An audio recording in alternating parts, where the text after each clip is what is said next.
In this section on error sanctioning, we shall see the appropriate loss function we shall use while training our model. And this function happens to be the categorical cross entropy loss, which we had defined previously. So we have this kind of data set. So you're supposing these 4 data set points.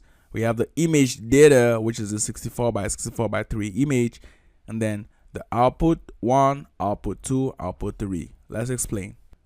In our case, we have output 1 and output 2.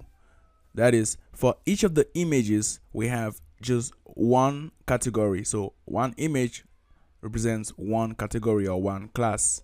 Now suppose we are having just 3 classes, although in our case we have up to 200 classes. So if we have just 3 classes, when we are choosing category 1, we go 0, 1, and the one hot representation of this 1 is 0, 1, 0. Once we are choosing category 0, we have 1, 0, 0, category 2, 0, 0, 1, and category 0 again, 1, 0, 0. So right here, we'll just apply the categorical cross entropy loss, and this comes already with TensorFlow.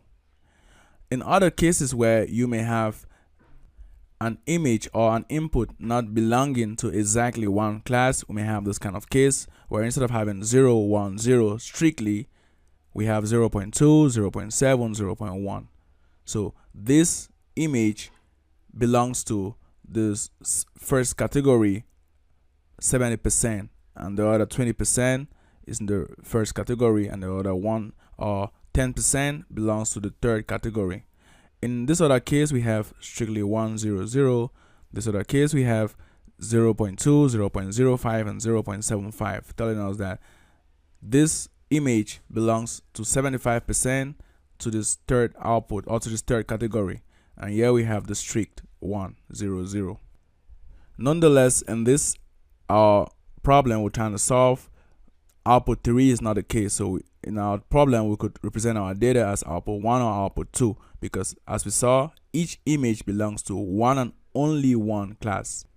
And when each image or when each input belongs to one and only one class, TensorFlow introduces another type of categorical cross entropy loss, which is the sparse categorical cross entropy loss. So instead of working with the targets as this output 2, it instead has the targets as this output 1. So it takes instead the categories.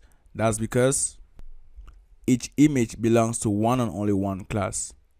Nonetheless, for the categorical cross entropy loss, it takes all these different kinds of outputs. It takes output 1, it takes output 2, and output 3. Whereas for the sparse categorical cross entropy, it takes output 1 and takes output 2.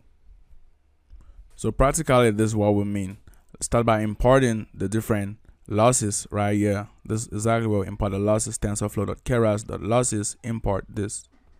And if you're wondering where we got that from, that's back to the documentation. We have tf.keras.losses, and then we could import the categorical cross entropy, which is right here. There's also the binary cross entropy, but in our case is this categorical. So we have this categorical cross entropy, and then we also have this sparse categorical cross entropy loss. Then we paste out this code. We have the white target. So right here, we're supposing we're working with strictly images which have strictly just one class, or which belong to just one class. So you can put out the white target as for the first image we have, or the first input, we have class 1, the next input class 2. And then for the predicted values, if we have this different values, that's for the first data point, which corresponds to this, and then this 2 corresponds to this. So right here, we could apply the sparse categorical cross entropy. So if you run this, you see you should have an error. Now let's apply sparse categorical cross entropy. See, that works just fine. Now let's modify this and say we have 0, 0 0.0, send this to 1, and we'll see how we're gonna have the loss of 0, 0 0.0, and then for this 0 0.0, all right, yeah, 1.0. We'll run it, and we have a value which is almost 0. So this is to tell us that in this case, the Y target and the Y predicted are actually the same. So whenever you're sure that each of the inputs belong to just one class, you could just represent them this way and apply the sparse categorical cross entropy loss on it. Then let's consider this other input. So let's comment this part. Let's consider this other input where this is actually the same as this. And if you look at it like this is the same as this right here. Run this, it should give us the same. So here we have this error because it's not the sparse, it's categorical. So we have the 0 again.